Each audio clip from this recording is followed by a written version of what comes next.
Hello everyone, my name is Rebecca from the Glitch Stitchery. Today I have a box opening of some wool from a farm in Illinois, and I'm pretty excited to open these.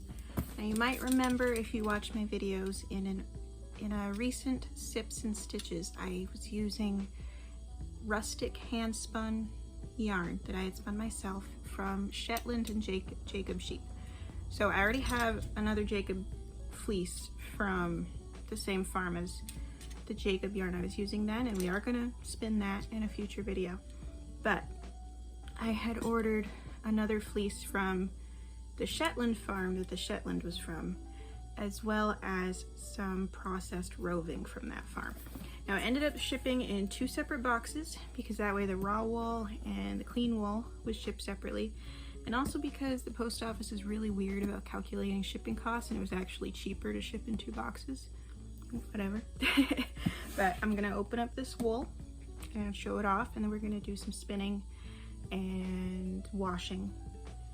I think for this fleece I'm probably going to wash and spin first and then dye, but I'm not certain yet, so don't hold me to that. Pretty sure this box is the roving because it's a lot lighter and I only ordered a pound of that. So let's get that open first.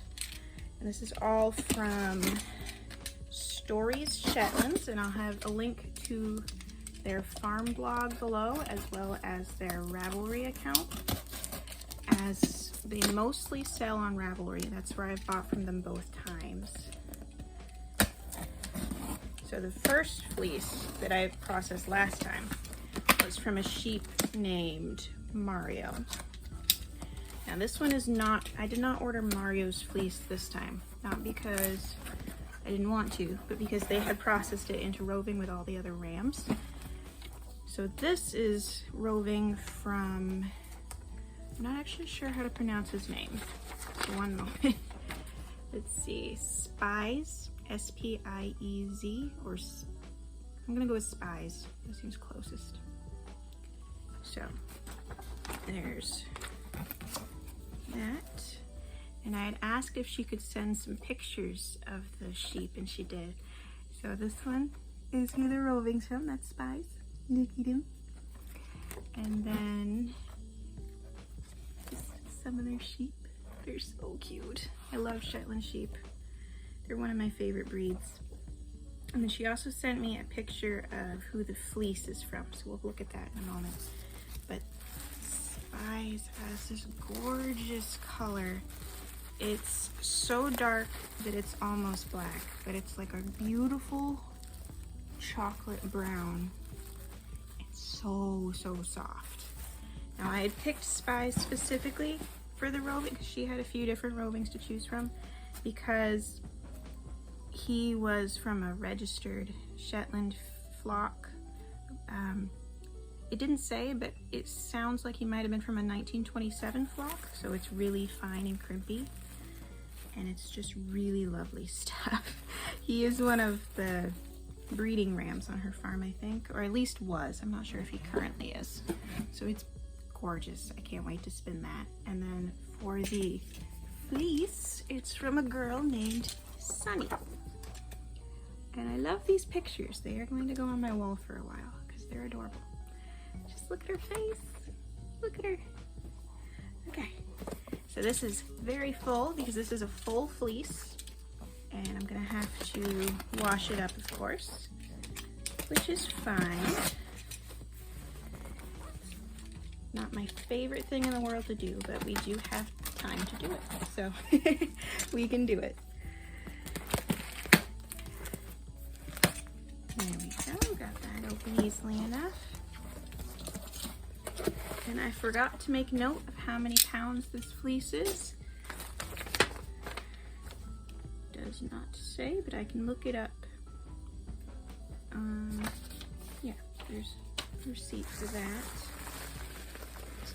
Actually, there might be there's a piece of paper in here, like in with the fleece. It might be in there.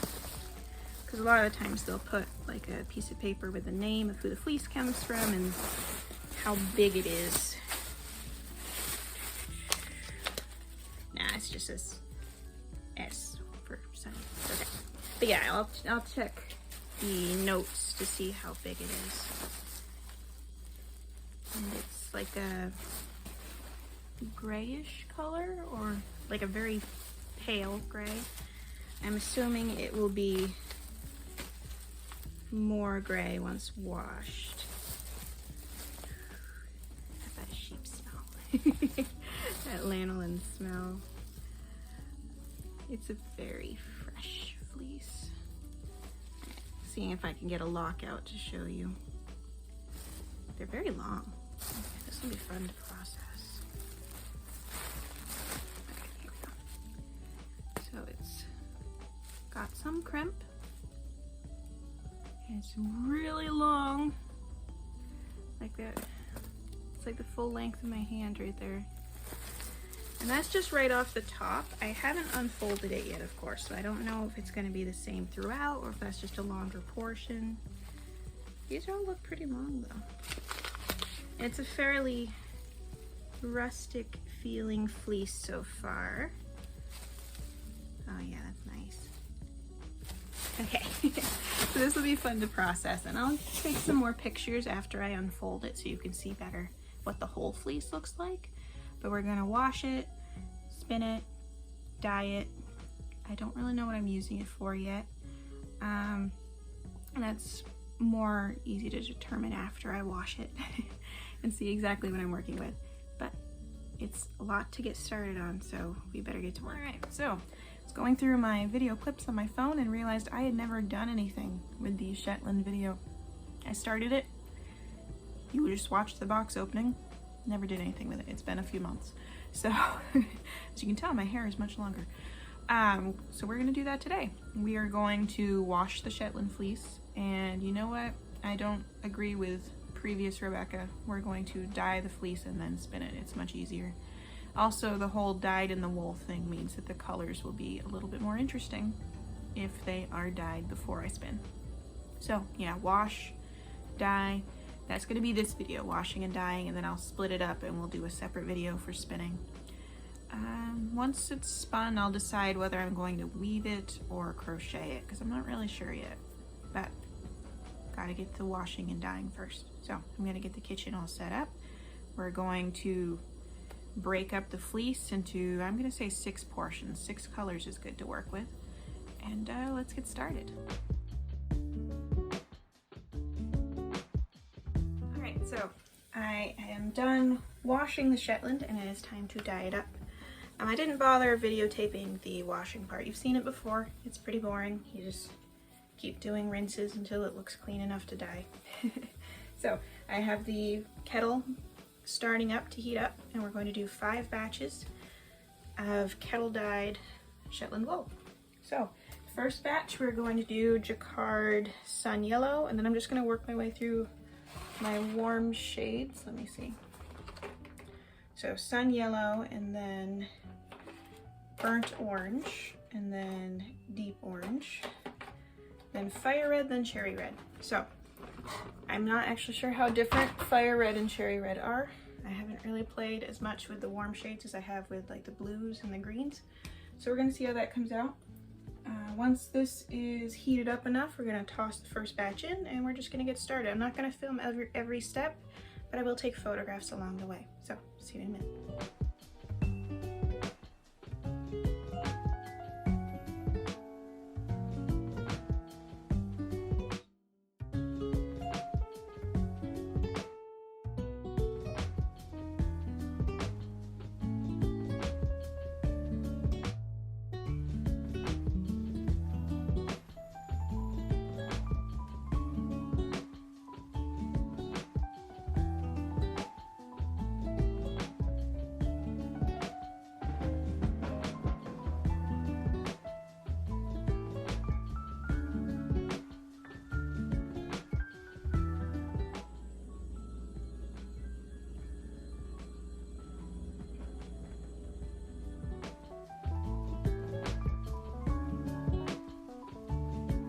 So that is it for dyeing all of the Shetland.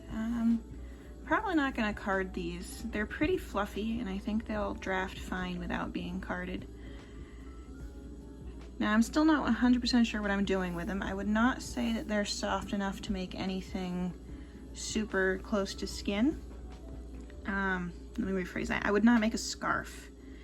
However, I might make something more along the lines of a rustic woven blanket perhaps. And I also want to preserve a small amount of it to try making Shetland socks, because that was something that I had talked about, and these are definitely strong enough to handle it, I believe. So I'll pick 1 or 2 colors for the socks, and then the rest I will spin for something woven, I guess. In the next video I'll be working on spinning these, so I'll have a more set plan by that point. But for now, this is about it. So thank you so much for watching yet another one of my fleece processing videos. I need to get this all spread out so that it dries a little faster. But thanks for watching, and I hope I'll see you soon.